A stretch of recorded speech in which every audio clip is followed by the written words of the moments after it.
అది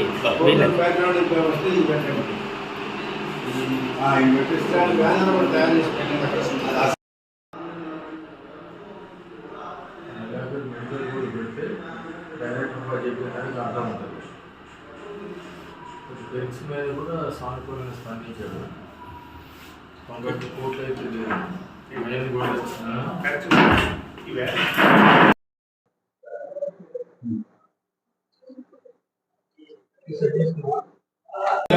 కార్మికుల ఐక్యత మెడికల్ బోర్డు వెంటనే విజిలెన్స్ కేసులను మారు పేర్లను ఇన్కమ్ ట్యాక్స్ సొంత ఇల్లు పథకం సమస్యలన్నీ కూడా క్యాడర్ స్కీములను లాభాల వాటా వెంటనే చెల్లించాలి. కార్మికుల ఐక్యత. సింగరేణి కంపెనీ డెవలప్మెంట్ చేస్తా ఉన్నామని చెప్తూ అనేకమైనటువంటి కార్మిక సమస్యను మర్చిపోయారు. అనేక సమస్యలను పెండింగ్ లో పెడతా ఉన్నారు. మొన్న డైరెక్టర్ యూనియన్ రికైనడ్ యూనియన్ పిలిచి చాలా సమస్యలు సానుకూలంగా స్పందించినట్టు చెప్పారు. అవన్నీ కూడా అమలు చేయాల్సినటువంటి అవసరం ఉన్నది. వెంటనే స్ట్రక్చరల్ మీటింగ్ ఏర్పాటు చేయాలి. చాలా నెలలు అవుతుంది. సిఎన్ఎండి లెవెల్లో డైరెక్టర్ లెవెల్లో మీటింగ్ జరగటం లేదు రికైనడ్ యూనియన్ తోటి. దాంట్లో కార్మిక సమస్యలు చాలా పెండింగ్ లో ఉంటా ఉన్నాయి. మెడికల్ బోర్డు పెట్టక 8 నెలలు సంవత్సరం అవుతా ఉన్నది. ప్రతి నెల ఒకసారి 2 సార్లు పెట్టేటువంటి మెడికల్ బోర్డు పాత పద్ధతిలో పెట్టాలని డిమాండ్ చేస్తా ఉన్నాం. అదే కాకుండా లాభాల వాటా జూన్ నెల వస్తా ఉన్నది. ఇంతవరకు లాభాలు ఎంత వచ్చినాయి, అసలు వచ్చినాయా రాలేదా అనేది, ప్రొడక్షన్ ఎంత వచ్చింది టార్గెట్, అవి మాత్రం యాజమాన్యం వెంటనే చెప్పాల్సినటువంటి అవసరం ఉన్నది. ఇప్పుడు మల్టీ డిసిప్లినరీ కమిటీ పెట్టి అన్ని ఏరియాలలో కార్మికులు 10 గంటలు పెంచాలని చెప్తా ఉన్నారు.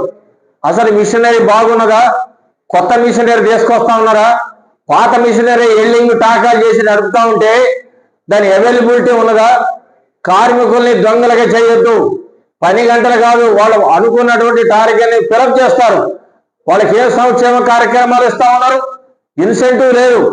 వాళ్ళ సంక్షేమ కార్యక్రమాలు పట్టించుకోవటం లేదు.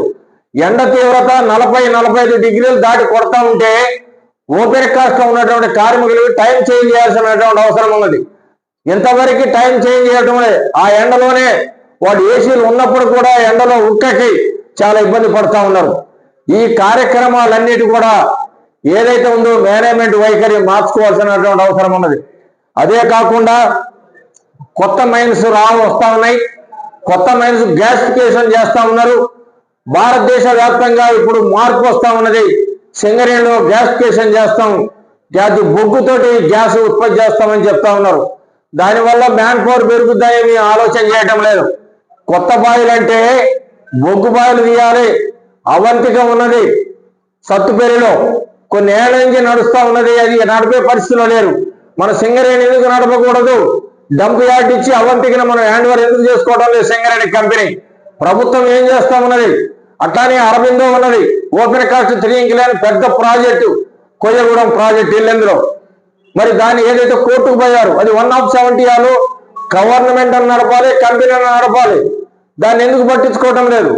ఎక్కడో రాజస్థాన్ లో పెద్ద పవర్ ప్లాంట్ పెడతా ఉన్నామని చెప్పారు గత సిఎన్ఎండి గారు. ఇప్పుడు సిఎన్ఎండి గారు దాని మాటే లేదు. కర్ణాటకలో బంగారపు గనులు వచ్చినాయి, రాగి గనులు వచ్చినాయి, మనమే తీయాల్సిన అవసరం ఉందన్నారు. కానీ దాని గురించి మాట అయినా మాట్లాడటం లేదు. గవర్నమెంట్ ఇవ్వాల్సినటువంటి అప్పు ఏదైతే ఉందో జన్కో దగ్గర వసూలు చేస్తామని చెప్పారు. ఇంతవరకు ఆరు లేదు, సూరు లేదు. ఆ డబ్బులు ఎందుకు రాబట్టడం లేదు? గవర్నమెంట్ ఆధీనంలో ఉన్నటువంటి వాళ్ళ ఆధ్వర్యంలో నడిచి ఐఎన్టీసీ వాళ్ళు ఏఐటీసీకి వ్యతిరేకంగా అయిపోయింది. ఇంధన శాఖ మంత్రి భట్టి గారితో మాట్లాడినాం, ముఖ్యమంత్రి గారితో మాట్లాడినాం, ఒప్పుకున్నారని చెప్తా ఉన్నారు. ఇది చెప్పబట్టి దాదాపు 7-8 నెలలు అవుతా ఉన్నది. ఒక్కటి ఇంప్లిమెంట్ కావటం లేదు. మార్పు అనేది ఇంతవరకు ఇంప్లిమెంట్ కాలేదు. పెరిక్స్ పైన ఏదైతే కార్మికులు పెరిక్స్ ఇన్కమ్ ట్యాక్స్ ఉందో మరి ఆల్ ఇండియాలో అందరికి ఇస్తా ఉన్నారు, ఇక్కడ అధికారులకు కూడా ఇస్తామని చెప్తే మన డైరెక్టర్ గారు సరే మంచిదని సానుకూలంగా స్పందించారు. ఇవన్నీ ఎప్పుడు ఇంప్లిమెంట్ చేస్తారనేది అర్థం కావటం లేదు. కాలయాపన జరుగుతూ ఉన్నది. అదే కాకుండా మల్టీ డిసిప్లినరీ కమిటీలో కార్మికులు 10 గంటలు పెంచాలంటా ఉన్నారు. 10 గంటలు కాదు, మీ యొక్క మిషనరీ యొక్క అవైలబిలిటీ పెంచండి. ముందు మీ యొక్క స్టాఫ్ సూపర్వైజర్స్ ఏదైతే ఉందో, మ్యాన్ ఈజ్ నాట్ మిషనరీ, మనిషి యంత్రం కాదు. వాళ్ళు ఎండలో వానకి తడిసి ఎండలో ఎండి చలికి అని పనిచేస్తా ఉన్నారు. నీ ప్రొడక్షన్ 65 మిలియన్ టన్నులు రావాలంటే ముందు కార్మికుల శ్రేయస్సు సంక్షేమం చూడాల్సింది. వాళ్ళ సంక్షేమం ఆరోగ్యం అన్ని పరిస్థితులు ఆలోచన చేయాలి. ఎండాకాలం ఏదైతే ఉందో ఇప్పుడు వాళ్ళకి టైం చేంజ్ చేయాలి. టైం చేంజ్ చేసి వాళ్ళకి సౌకర్యాలు ఏర్పాటు చేయాలి. ఇంతవరకు చేయటం లేదు. అదే కాకుండా కోర్స్ అనేది వచ్చినాయి, దాన్ని ఇంప్లిమెంట్ చేస్తామంటారు. కోర్సుని కనుక సెంట్రల్ గవర్నమెంట్ లేబర్ కోర్సుని కనుక ఇంప్లిమెంట్ చేస్తే మేము ఏఐటీస్ గా ఒప్పుకునే సమస్య లేదు. ఇది హజార్డ్ ఇండస్ట్రీ, ప్రమాదమైనటువంటి పరిశ్రమ కాబట్టి అందుకని ఆ కోడ్ని మేము అంగీకరించడం లేదు, ఒప్పుకునే సమస్య లేదు. కాబట్టి కాంట్రాక్ట్ కార్మికులు ఎక్కువ మంది పనిచేస్తూ ఉన్నారు. వాళ్ళ సంక్షేమం చూడటం లేదు, వాళ్ళ వేతనాలు చూడటం లేదు, కనీస వేతనం అమలు చేయటం లేదు, టైంకి జీతాలు ఇవ్వటం లేదు. వాళ్ళు ఏదో సమ్మె చేస్తే, ఆల్ ఇండియా సమ్మె, దేశవ్యాప్త సమ్మె చేస్తే మీ జీతంలో కోతకు వస్తామని వాళ్ళకి నోటీస్ ఇస్తా ఉన్నారు. ఈ తప్పు పద్ధతిని మానుకోకపోతే ఈ యొక్క యజమాన్యం ప్రిన్సిపల్ ఎంప్లాయర్ బాధ్యత ఉంది. ఆ కాంట్రాక్ట్కు వ్యతిరేకంగా, యజమానికి వ్యతిరేకంగా మరి మేమైతే ఆందోళన కార్యక్రమం చేయాల్సిన అవసరం ఉంది. కాబట్టి సింగరేణి యజమాన్యం ఏదైతే ఇమీడియట్ గా స్ట్రక్చరల్ మీటింగ్ ఏర్పాటు చేసి అన్ని సమస్యలు వెంటనే పరిష్కారం చేయాలని సింగరేణి కంపెనీని అటు గవర్నమెంట్ యజమాన్యం పోయి మాట్లాడి మనకి రావాల్సినటువంటి ఏదైతే డబ్బులు ఉన్నాయో రాబట్టి కొత్త ప్రాజెక్టులు రావడం కోసం ప్రయత్నం చేయండి.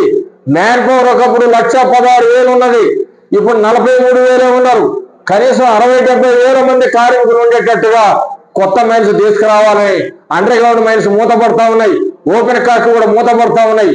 ఈ పద్ధతిలో యజమాన్యం గవర్నమెంట్ తోటి మాట్లాడి సింగరేణి అభివృద్ధి కోసం, కార్మికుల సంక్షేమం కోసం పనిచేయాలనేది ఏఐటీస్ గా మేము విజ్ఞప్తి చేస్తా ఉన్నాం.